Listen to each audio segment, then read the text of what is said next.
Sveiki visi, su jumis aš tikras lietuvis ir šiandien aš su Deividu rodysim, kaip daryti vipą. Va taip. Taigi, šiandien bus tutorialas.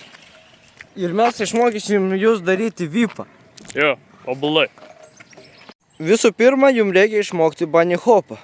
Tiesiog Tai labai lengva. Va taip ratuką pašokti. Jo, be kojų. Keletą ratukų ir viskas.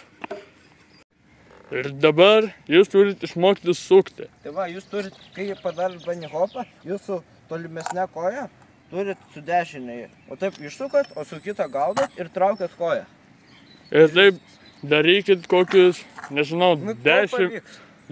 minučių, kol jau jūs greitai išmoksite tai daryti. Daryti vipą jūs galite praktikuoti va tokius va judesius.